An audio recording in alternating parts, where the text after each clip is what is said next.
Faites beaucoup attention aux actes que posent les gens autour de vous dans les moindres détails. Les actes disent plus de vérité que les mots et donc sont plus évocateurs et sincères. Il est facile de mentir avec de belles phrases, mais cela demande beaucoup plus d'efforts avec les actes.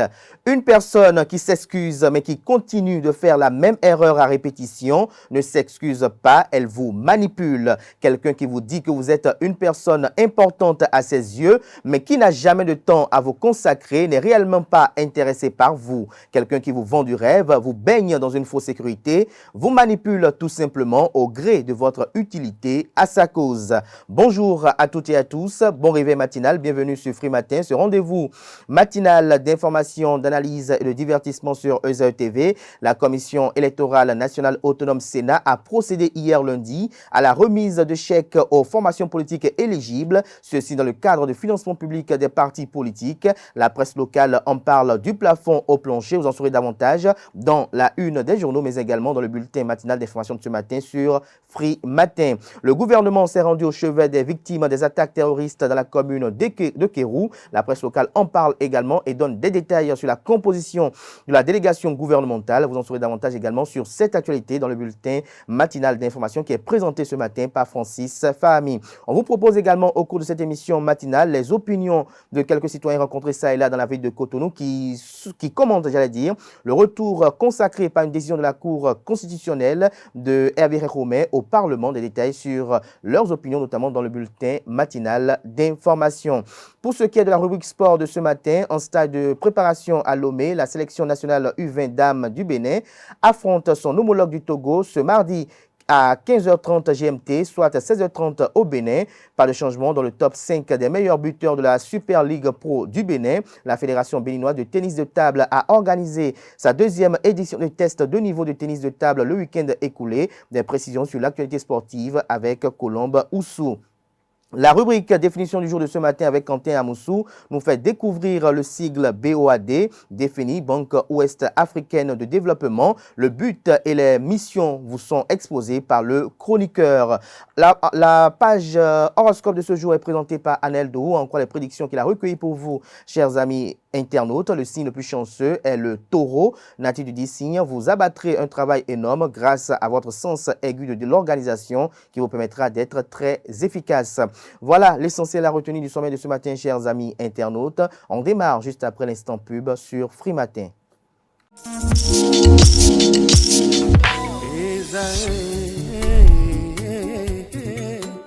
Bonne nouvelle pour la rentrée académique 2022-2023. L'École supérieure d'administration, d'économie, de journalisme et des métiers de l'audiovisuel ESAE vous ouvre les portes de ses différents sites. À Gbedjomende, à Bomé-Calavi, à Kpakpa et même à Parakou, l'université ESAE vous offre des bons d'études et des demi-bourses dans toutes ses filières en licence 1, 2 et 3. Et pour les 100 premières inscriptions en master 1 et 2, bénéficiez des demi-bourses. Nouveau bachelier, vous avez au moins la mention assez bien, inscrivez-vous vite à ESAE et bénéficiez d'un bon de 50 000 francs CFA. Étudiants, étudiantes et nouveaux bacheliers, payez 200 000 francs CFA en sciences de gestion, sciences économiques, sciences juridiques et en administration des affaires en licence 1, 2 et 3 et 500 000 francs CFA en master 1 et 2, 250 000 francs CFA en administration générale, administration des finances, journalisme et métiers de l'audiovisuel en licence 1, 2 et 3 et 600 000 francs CFA en master 1 et 2. Alors, inscrivez-vous vite et profitez des offres exceptionnelles mais également d'un enseignement de qualité à l'université d'excellence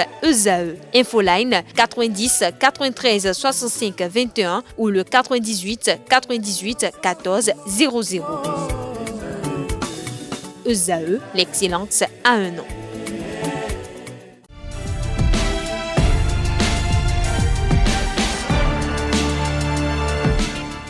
Bonjour à nouveau, chers amis internautes. Le quotidien béninois d'information générale et d'analyse, l'informateur titre ce matin en manchette financement public des partis politiques au Bénin. L'ambiance ce lundi à la Commission électorale nationale autonome Sénat. Voici ce que chaque formation politique a reçu.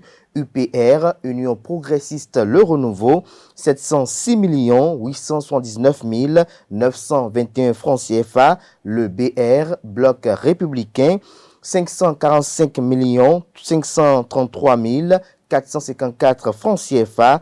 La FCBE, Force Cori pour un Bénin émergent, 129 421 488 francs CFA.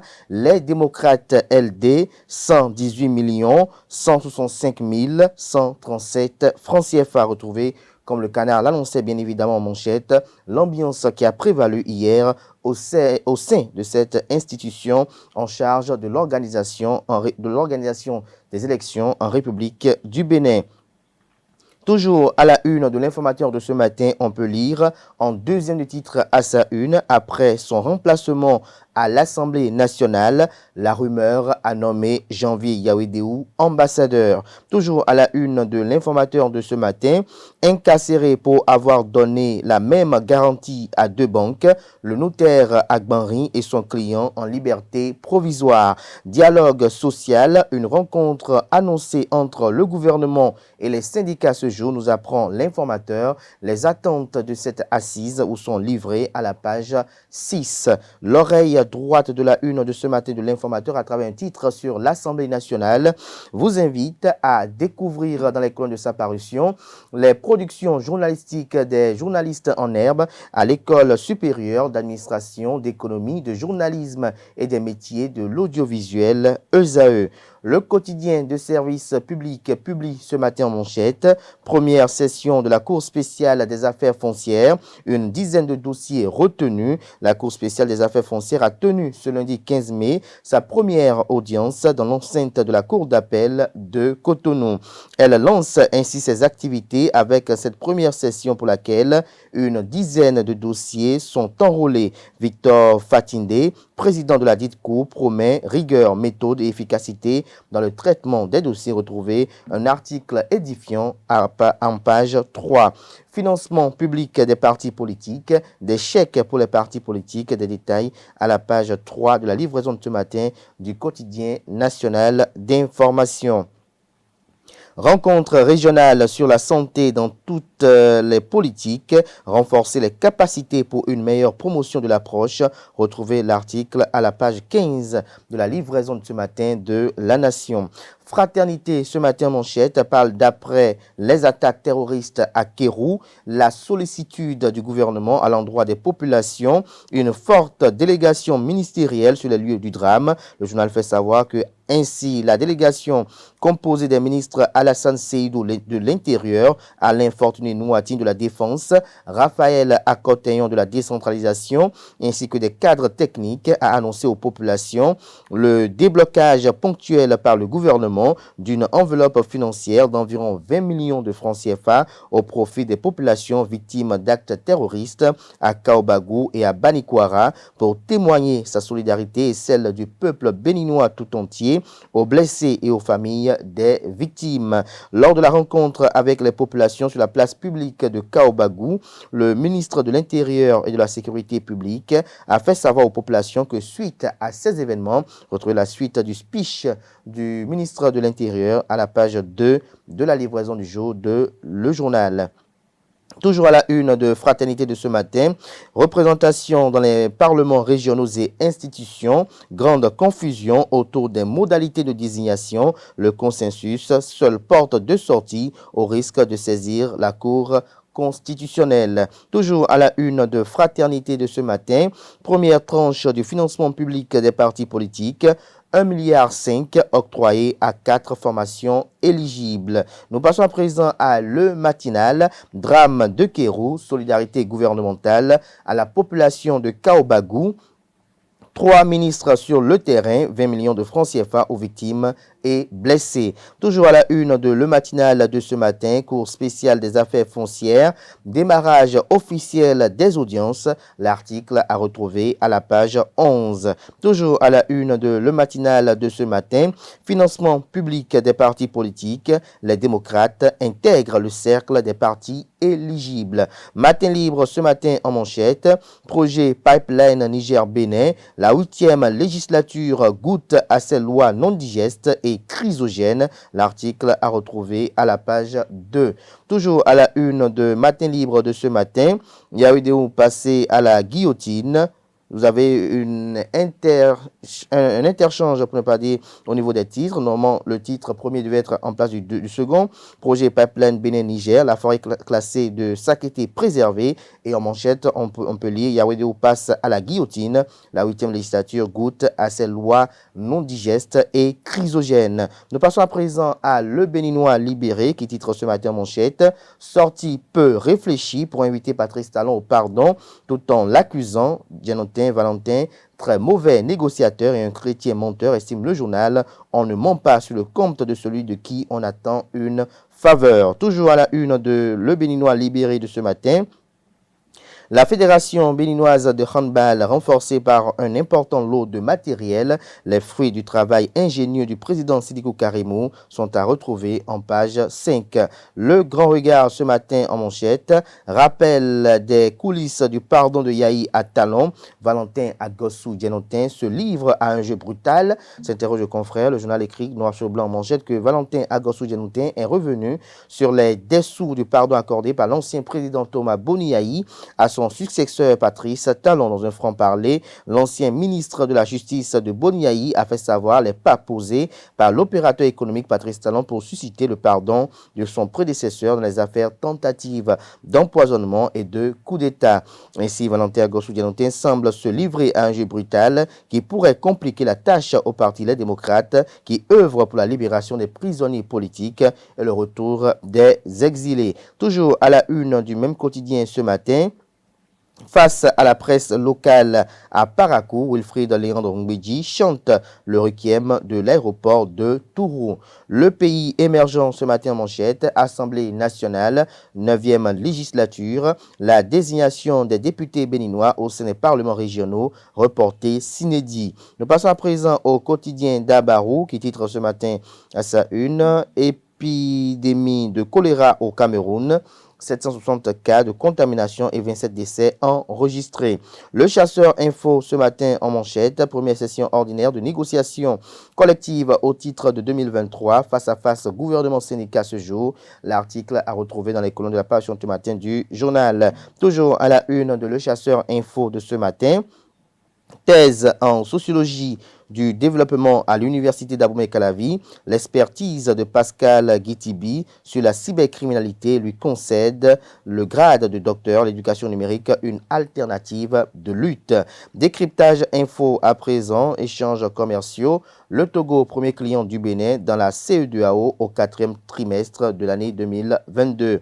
La tribune de la capitale parle de désignation des représentants de l'Assemblée nationale au sein des parlements régionaux et autres institutions. Le processus prend corps au palais des gouverneurs. Le Clairon, ce matin en manchette, réforme au niveau de l'enseignement supérieur. Éléonore Yahi Ladécan et les promoteurs des établissements privés d'enseignement supérieur s'accordent des précisions sur cette assise d'envergure à la page 3 de la parution ce matin du journal qui a également pour titre ce matin à sa une. Après les événements des 1er et 2 mai derniers à Kérou, le gouvernement au chevet des populations de Kaobagou. Ce sera tout pour la présentation de quelques titres parus ce jour dans la presse locale. Place à présent au bulletin matinal d'information.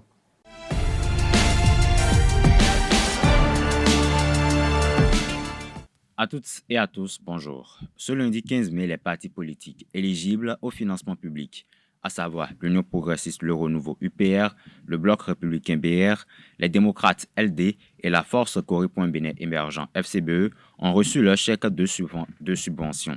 Il s'agit du premier financement depuis les élections législatives et les fonds sont attribués en fonction du nombre de députés et d'élus locaux de chaque parti. Un montant total de 1,5 milliard de francs CFA ont été répartis entre les 4 partis politiques bénéficiaires pour les 2 premiers trimestres de l'année 2023. Cependant, pour le financement du premier trimestre, le parti Les Démocrates n'a pas été pris en compte car il n'avait pas d'élus en cette période de l'année, a expliqué le président de la Sénat, Saka Lafia.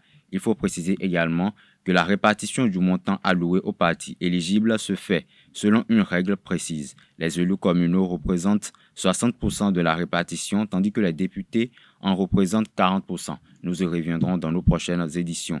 Dans une autre veine, ce matin, le gouvernement du Bénin est allé au chevet des victimes des attaques terroristes dans la commune de Kéro ce lundi 15 mai. À Kouabagou, l'État a apporté un soutien aux victimes et aux blessés par le déblocage d'une somme d'environ 20 millions de francs CFA. Par décision DCC 23-168 du 11 mai 2023, la Cour constitutionnelle du Bénin a autorisé le retour de l'ex-ministre des Infrastructures et des Transports Hervé Réhomen à l'Assemblée nationale. Suite à cette décision de la haute juridiction en matière constitutionnelle, quelques citoyens de la ville de Cotonou réagissent. Ils sont au micro de Nansirine Fatoumbi. Ce qui se passe là, c'est pour la première fois qu'on voit ça. Ça ne s'est jamais produit. Je remercie M. Réhomen, même si je ne l'aime pas. Je le remercie pour avoir permis à la population et aux citoyens lambda que nous sommes, qu'il y a des lois qui ont été votées lors du précédent mandature que vous appelez 8e. Réhomen n'a que creusé ces lois-là, ce que disent ces lois-là. Il est allé au bout juste pour que lui-même il comprenne ce que disent les lois votées à l'Assemblée nationale. Il y a une portion de phrase qui est claire. La suppléance cesse quand le titulaire en fait demande. Et le titulaire a fait la demande. La Cour n'a que fait que dire le droit, c'est-à-dire ce qui est dans la Constitution qu'on nous cache. Et cette Constitution, ça a fait l'objet de discussions à l'Assemblée. Quand vous avez un suppliant et que vous êtes en poste ministériel et que vous lui donnez plein pouvoir à vous remplacer, même si vous n'êtes plus aux affaires gouvernementales, vous ne devez plus retourner et réclamer ce fauteuil-là. Je ne peux que féliciter la Cour dans cette démarche royale en étant le garant en matière constitutionnelle de dire ce qui est par rapport à la Constitution et ce qui en est de la loi qui a été votée. Cela pose aujourd'hui un problème d'interprétation de texte. Depuis les projets de loi, de par la réception, de par la conférence des présidents, la commission des lois, nous avons vu les analyses et les points de vue de chacun de ces acteurs-là. Et aujourd'hui, la Cour permet de les recadrer pour pouvoir leur faire comprendre. Au-delà des lois et l'esprit des lois, il faudrait qu'on maîtrise à fond ce dont nous discutons et nous voulons disposer pour l'avenir. La Cour constitutionnelle a dit il y a, c'est pas complet. Et je veux finir en disant ceci. Monsieur Réhomen, c'est vrai que vous avez eu grain de cause, comme on le dit. C'est vrai que la Cour constitutionnelle vous a donné le droit de retour à l'Assemblée nationale. Si auparavant, lui-même, il n'a pas des ardoises à cacher pour aller se retrouver sous la bannière que vous appelez le truc parlementaire. En bon gentleman, pour ne pas créer de la zizanie, un bon gentleman et intellect doit quand même dire, monsieur, c'est 3 ans. On aurait voulu qu'il y ait seulement de titulaires et non de suppléants. Si on doit suppléer pour être remplacé au gré du titulaire, fût-il soit nommé ou pas, c'est comme si on semble être un député Témékonto. Pamphile Vigile Agbarin, Notet et son client accusé d'avoir fourni une même garantie à 2 différentes banques ont été auditionnés à la Cour de répression des infractions économiques et du terrorisme créée ce lundi 15 mai. À la barre, le notaire a indiqué avoir envoyé les garanties avant de se rendre compte de son erreur. Celui-ci s'est engagé à payer les charges liées à son erreur. Dans une autre veine, les professionnels des médias ont participé au géant pique-nique des journées médias bénin dénommé JMB Party ce samedi 13 mai au Club des Rois de Fidjrosset. C'était à l'occasion de la célébration de la Journée internationale de la liberté de presse organisée par l'association Élan Média. Quentin Amosso y était, suivez son récit. La pluie du samedi 13 mai n'a pas empêché les professionnels des médias de se retrouver au Club des Rois de Fidjrosset pour le géant pique-nique des médias bénins dénommé JMB Party. C'est l'occasion pour les hommes des médias de partager des moments de convivialité dans le cadre de la célébration de la Journée internationale de la liberté de la presse. L'association Élan Média, à travers les Journées médias bénin, nous avons choisi ce jour pour se retrouver en confrères, pour s'amuser, pour rigoler, pour oublier un peu le stress quotidien de ce que nous faisons, parce qu'il faut le dire, on fait un travail très stressant. C'est également l'occasion pour les professionnels des médias d'échanger sur des thématiques liées à leur corporation. Je vois en cette opportunité une rencontre qui nous permettra de réfléchir sur des perspectives d'avenir, sur les défis qui aujourd'hui régissent en quelque sorte notre profession. Là, je suis très contente parce que il y a beaucoup de confrères et beaucoup de consoeurs qui sont là. Et c'est quand même une opportunité de participer à des activités pour montrer que oui, au-delà des stylos, des papiers, on peut se distraire autrement. C'est un événement qui n'a pas lieu tout le temps, donc une fois que l'occasion se présente, c'est toujours bien de partager cette convivialité avec ses proches, avec les confrères, les consoeurs. Les journées médias bénin se poursuivent à travers d'autres activités prévues pour ce mois de mai 2023. On sait très bien l'information aujourd'hui sur le plan sportif au Bénin, c'est l'organisation du championnat de la pétanque qui arrive. Donc les journalistes, on les invite le samedi prochain à venir s'essayer à la pétanque, à voir, à connaître, à savoir plus sur ce que c'est que la pétanque, les règles du jeu, comment ça se passe, comment est-ce qu'on gagne les points et tout. Et après ça, il y a une formation qui est dédiée aux journalistes sur le changement climatique. Le programme est ainsi décliné. Les hommes des médias se donnent rendez-vous le 20 mai prochain pour le match d'exhibition de pétanque au boulodrome Sifop à Djadjo. La presse béninoise à l'heure des réformes, c'est le thème de la conférence débat organisée par la PADEM Bénin le 10 mai dernier à Abomey-Calavi. Occasion pour les hommes des médias de projeter les perspectives pour résoudre le problème du retard de la délivrance des cartes de presse. Suivant un extrait de la communication de Michel Aounon, président du comité de facilitation de la carte de presse. Il est au micro de Carles Kitomen, Dana Djamagbo et Achille Hueno. Les réformes vont échouer si nous continuons dans les hypocrisies et les langues de bois. Comment se délivre la carte de presse? La loi organique, la nouvelle, celle de juillet, du 5 juillet 2022, précise que c'est l'institution de régulation des médias, c'est-à-dire la haute autorité de l'audiovisuel de la communication, qui est chargée de l'étude des dossiers de l'attribution de la carte de presse. En relation avec le Code de l'information et de la communication qui dit que la qualité, là je cite, je n'invente rien, la qualité de journaliste ou de professionnel des médias est reconnue et attestée par la détention de la carte de presse. Je n'ai rien inventé, c'est ce qui est écrit dans le code. Ça veut dire quoi? Si vous sortez d'une école de formation professionnelle et que vous avez fini de faire les 2 ans de salle tel que c'est prévu dans les conditions, dans les critères tels que définis par l'adhésion de la portant réglementation de la carte de presse, si vous ne demandez pas et que vous n'obtenez pas votre carte de presse, au cas où il y aura un problème, on peut ne pas vous reconnaître comme journaliste, bien que vous soyez détenteur d'un diplôme d'une école de formation professionnelle agréée par l'État. Ça, il faut le souligner.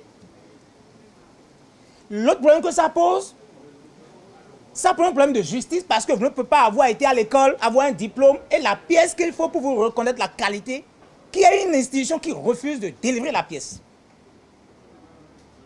Alors, nous demandons à la HAC de faire comme on fait pour prendre nos cartes CIP. Chaque journaliste va sur la plateforme de l'ANIP, tape ses données et tout, et après on nous restitue nos 5 000 qu'on a payés au trésor. Et puis le problème est réglé. Si tout ça là ne tient pas, alors les cartes de presse n'ont qu'à sortir le plus rapidement possible. Autrement, moi je proposerais aux organisations fêtières de saisir les juridictions de la République qui sont chargées de régler les contentieux entre l'administration et les usagers. Parce que là, nous sommes dans un cas de conflit entre l'administration de la HAC et usagers que nous sommes. Alors, l'UPM et le CMPA peuvent s'entendre sur la plateforme de l'Assemblée spéciale, saisir le médiateur, saisir la Cour constitutionnelle pour que la Cour constate la violation des dispositions de la loi 2015 et la violation de la loi organique de 2022 sur la HAC. Et quand les conseillers seront devant la Cour et que les représentants des fêtiers seront devant la Cour et qu'on va engager le débat devant la Cour, je pense qu'à cette sortie d'audience, les cadres vont sortir. À l'international, 2 projets novateurs. La voiture fabriquée par Neo Motors, une société détenue par les capitaux marocains, et le prototype d'un véhicule à hydrogène de la société NAM Inc. nommé HUV, entendez Hydrogène Utility Vehicle, ont été présentés à Sa Majesté Mohamed VI, roi du Maroc, ce lundi 15 mai. La cérémonie s'est déroulée en présence du ministre de l'Industrie et du Commerce, M. Riyad Mezour. C'est tout pour le bulletin matinal d'information. Merci et à très bientôt. Merci à vous, Francis Farami, pour cette présentation du bulletin matinal d'information. Chers amis internautes, retrouvez à 19h, si tout va bien, Billy Gaël pour la grande édition du journal télévisé sur ESAE TV. Place à présent à la page des sports présentée par Colombe Oussou. Bonjour à toutes et à tous. En stage de préparation à Lomé, les Amazones U20 du Bénin ont été soumises dans la matinée d'hier lundi à des tests médicaux d'avant-compétition dénommés PCMA. Ces examens permettent de faire le bilan médical de chaque joueuse pour déterminer si elle est médicalement apte à participer à la Coupe des Nations UFOAB Dames prévue du 20 mai au 3 juin 2023 à Koumassi, au Ghana. En prélude au match amical de ce jour, mardi 16 mai 2023, les Amazones U20 du Bénin se sont rendues hier, dans l'après-midi d'hier, au stade Kégué de Lomé pour la traditionnelle séance de reconnaissance de la pelouse. Le match ce jour à 15h30 GMT, soit 16h30 au Bénin. Les 2 sélections préparent la Coupe des Nations UFOAB U20 Dames. Le Bénin est logé dans le groupe A et jouera le Ghana le 20 mai, puis la Côte d'Ivoire le 23 mai au premier tour. Super League Pro de football à présent, Dadje FC a affronté le samedi dernier Ayema FC au stade Omnisport d'Aplaroué pour le compte de la 16e journée de la Super League Pro de football. Le match très animé s'achève sur la victoire des locaux de Dadje FC sur le score étriqué d'1-0. Vincent Roturo, entraîneur de Dadje FC au terme de la rencontre, nous faire ses confidences. Il est au micro de Anel Dou et Leandro Kodo. Plusieurs mots me viennent en tête. Plaisir, beaucoup de plaisir et du bonheur parce qu'on a offert aussi un spectacle aux gens. Et puis après une satisfaction parce que c'était un match crispant. On a essayé de jouer et à un moment de temps, dans des moments où on est un peu plus sous pression, on doit être capable de ressortir la balle. On s'est crispé un peu, on a moins joué, on a un peu trop, je trouve à mon goût, balancé. Et je pense que c'est là qu'on doit être capable de pouvoir, malgré entre guillemets les conditions où le terrain fuse, d'avoir une meilleure technicité pour pouvoir se sortir de ces situations difficiles. Mais quelle débauche d'énergie pour une satisfaction d'une victoire contre Ayema. 2 choses, il faut être clair, comme dans le football, bien défendre, ne pas prendre de but. Déjà, quand vous ne faites pas de faute et vous concédez peu de situations, vous avez de fortes chances de gagner. Puis après, deuxième chose, j'aurais souhaité qu'on maîtrise encore un peu mieux le ballon lorsqu'on l'avait. Il y a des moments où oui, situation offensive, où on a quelques bonnes situations. Et après, par manque de technicité, par précipitation, puis par manque de qualité, de temps en temps, c'est ce que je leur dis. Il faut qu'on soit meilleur dans la dernière passe et dans le dernier contrôle, de façon à pouvoir mettre la balle une deuxième fois au fond. Regardez bien aujourd'hui, le ballon il a été marqué 1-0 sur un coup de pied arrêté. Comme contre Cavalier, nous marquons 2 buts sur coup de pied arrêté. Aujourd'hui, ce qui fait la différence, il faut savoir, il y a 40% à 50% des buts qui sont marqués sur coup de pied arrêté. C'est exactement ce qui vient de passer chez nous contre Cavalier et contre Ayema. 3 buts de marqués sur coup de pied arrêté. Dans le jeu, on sait que c'est difficile.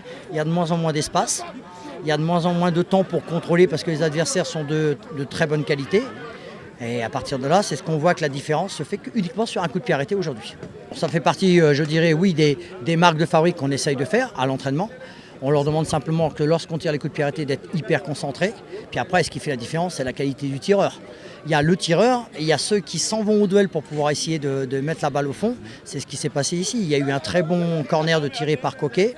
Il y a eu un engagement de plusieurs joueurs qui a fait que le ballon est revenu. Il y a eu une rage de la part, je crois que c'est Ghislain qui la remet du talon. C'est tous ces petits points de détail, de la rage, de l'engagement, de l'envie qui fait que le match a basculé pour 1-0 pour nous. Il faut qu'un changement, quand on le fait, il faut qu'il soit utile. Quand on sait la difficulté d'un joueur pour rentrer dans une partie, vous l'avez vu, j'ai fait rentrer 2 joueurs qui ont du mal à trouver leur marque parce que vous avez vite fait de vous essouffler. Vous n'êtes pas dans le combat comme les autres, ils le sont déjà.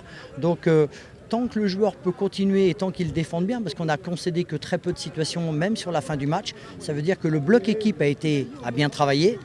Et après, si c'est pour faire un changement, je dirais il faut qu'il soit utile. Je ne l'ai pas estimé utile, même si un joueur comme Coquet, vous avez pris cet exemple-là, c'est un joueur qui, par sa technicité, oui, le numéro 2, qui par sa technicité est capable de se sortir donc d'une situation. Et bon, aujourd'hui, j'ai trouvé qu'il avait fait un bon match. Je dirais, les changements, je les verrai sur une autre partie quand les joueurs, entre guillemets, je les trouve moins performants. Et puis, on le sait, notre objectif, c'est de regarder en haut. Aujourd'hui, on vient d'accrocher, de battre donc Ayema. Le prochain match, c'est mercredi contre Coton. Donc, notre objectif, c'est d'attaquer, de continuer à essayer d'enclencher les victoires après les victoires. Dans le même registre, la rencontre entre Asvo et Banigansè a souri à la formation de la vallée de Lomé sur la plus petite des marques 1-0. Un but inscrit par David Tchechao en toute fin de la première partie du jeu. Au terme de la rencontre, Diouf Fofana, coach de Banigansè FC, exprime sa déception. C'est un score décevant parce que nous aussi on est venus pour prendre les 3 points ou bien faire un match nul. Vous avez vu, on a bien commencé. On a procédé à un bloc bas, procédé à des contre-attaques. Voilà, et vers la fin de la première mi-temps, vous avez vu le but qu'on a encaissé sur une erreur d'un centre. On a encaissé un but. Voilà. On a poussé en deuxième mi-temps, on a joué face à une belle équipe de Asvo. Vous n'êtes pas sans savoir que dans ce championnat, c'est l'équipe qui essaie de manipuler le ballon, poser le ballon, jouer. Mais on s'est préparé davantage. Voilà, on a voulu les contrer, mais ils ont eu les 3 points. C'est le championnat, on va toujours travailler. Il reste encore des journées. Pourquoi pas Aspac et mercredi, les gagner, prendre les 3 points chez nous. Parlons toujours de Super League Pro du Bénin. Elle a été bouclée le week-end écoulé. La course pour le meilleur buteur de la saison est toujours serrée, mais aucun des 5 joueurs en lice n'a été décisif lors de la 16e journée.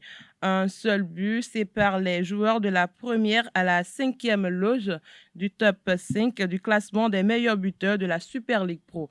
La liste est dirigée par Rodolfo Aloko. L'international béninois des moins de 20 ans est auteur de 6 réalisations. Il évolue du côté de Dynamo Dahomey, actuel 4e de la Super League Pro, tout comme le joueur du club royal Issa Razak Bénin compte également 6 buts à son actif. Le jeune attaquant burkinabé est leader du championnat avec Coton FC derrière ce duo de tête. Les 3 autres joueurs ont tous marqué chacun 5 buts pour le moment. Il s'agit de Fadil Traoré de Banigansè FC, Adam Roufaï de l'AS Takounet et Christian Kochoni des Dragons de Lomé. Ils auront l'occasion de retrouver le chemin des filets pour faire bouger les lignes lors de la 17e journée de la Super League Pro qui aura lieu demain mercredi 17 mai 2023. Dans la journée d'hier, lundi 15 mai 2023, la Fédération béninoise de handball a procédé à la réception d'un important lot de matériel de travail. C'est dans le cadre du projet Sport au féminin financé depuis l'année 2022 par l'ambassade de France. Cet important lot de matériel réceptionné au siège de la Fédération béninoise de handball est composé entre autres de 1400 ballons de handball, 90 ballons de beach handball, 89 sacs à ballons matelots pouvant contenir 10 à 20 ballons, 11 résines handball blanches, 10 kits bandes de délimitation lestées et autres. Après la réception du matériel, la troisième vice-présidente, maître Clarisse Ronzali, point focal du projet Sport au féminin au niveau de la Fédération béninoise de handball et présidente de la commission du handball féminin et affaires sociales, a, au nom de la FBHB, témoigné toute sa gratitude et sa reconnaissance à l'ambassade de France qui soutient le projet depuis l'année dernière. Elle a rassuré les uns et les autres sur la répartition équitable qui sera faite du matériel sur le terrain. Autre discipline, le centre Happy Universe de Cotonou a accueilli la deuxième édition du test de niveau de tennis de table, une initiative de la Fédération béninoise de tennis de table visant à préparer la relève. Le tournoi s'est déroulé dans les catégories des moins de 13 et moins de 15 ans avec la participation de 16 filles et 25 garçons. À l'issue du tournoi, Amandie Christ a remporté la première place chez les filles, devançant Ornella Guédou. Du côté des garçons, les frères Soumanou se sont illustrés en finale, mais c'est Soumanou Akram qui a remporté le titre. Les deux gagnants viennent respectivement des clubs Bien-être et Renouveau de Porto Novo. Pour eux, la clé de la victoire réside dans l'entraînement acharné. La Fédération béninoise de tennis de table prévoit d'autres événements passionnants pour les pongistes béninois, tels que le tournoi de challenge à l'Unafrica, le tournoi des grands maîtres TGM, ainsi que la préparation en vue de la compétition de Tunis en septembre 2023. C'est tout pour la page des sports de ce matin. Merci pour votre attention. Merci à vous, Colombe Moussou, pour cette présentation des sports. À présent, Kanté Amoussou s'installe pour la rubrique Définition du jour.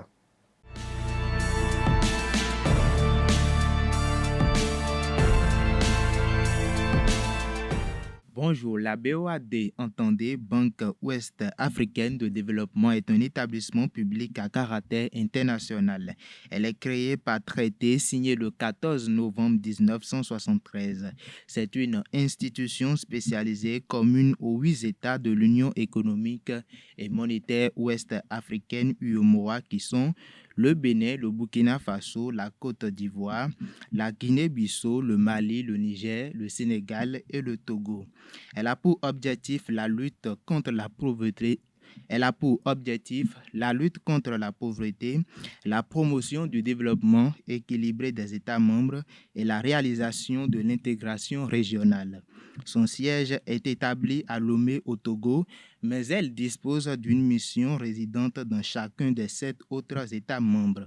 Elle vise à promouvoir le développement équilibré des États membres et de contribuer à la réalisation de l'intégration économique de l'Afrique de l'Ouest en finançant bien sûr des projets prioritaires de développement rural, infrastructures de base, infrastructures modernes, télécommunications, énergie, industrie, transport, agro-industrie, tourisme et autres services. Pour finir, Serge Ekwe est l'actuel président de la BOAD. Et voilà, c'est tout pour la définition ce matin. Merci et à très bientôt. Merci Kanté Amoussou pour cette présentation de cette rubrique assez instructive sur Free Matin. À présent, Aneldo va s'installer pour vous présenter les prévisions astrologiques pour le compte de ce 16 mai 2023.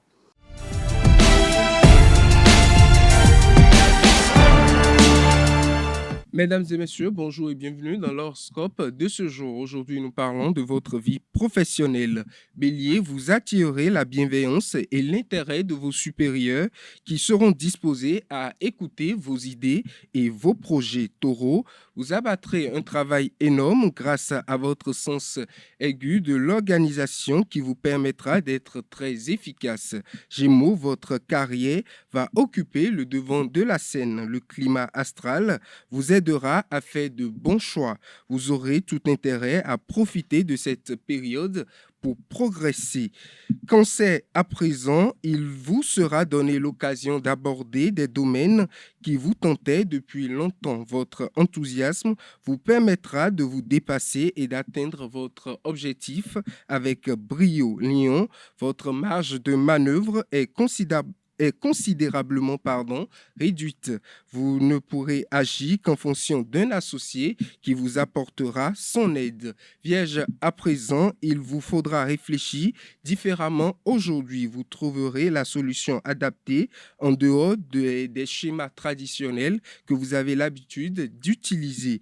Balance, votre situation professionnelle est plutôt stable et vous évoluez dans une ambiance relativement sereine. Ce sera à vous de montrer de quoi vous êtes capable. Scorpion, 8e signe, vous aurez la possibilité d'élargir votre horizon professionnel et il ne faudra pas laisser passer cette chance. Sagittaire, des idées créatrices vous viennent spontanément à l'esprit. Mettez-les au point avant d'en parler. Capricorne, vous aurez à faire face dans les affaires à un dossier particulièrement embrouillé et hermétique. Et ne paniquez surtout pas et faites preuve d'organisation. Verseau, avant-dernier signe, vous êtes très dynamique dans les secteurs professionnels notamment et les résultats de vos efforts seront payants au sens propre. Poisson, pour finir, c'est le moment de préparer un rendez-vous important et de soigner les détails. Prendre de l'avance s'avérera indispensable si vous voulez mener à bien vos projets. Mesdames et messieurs, c'est tout pour l'horoscope du jour. Voilà, chers amis internautes, ainsi prend fin Free Matin ce matin. À tout un chacun, merci pour l'attention, merci pour la fidélité accordée à ce programme télé sur EZAU TV. Portez-vous bien. Belle suite de programmes. On se retrouve demain mercredi par la grâce et la volonté divine, bien évidemment.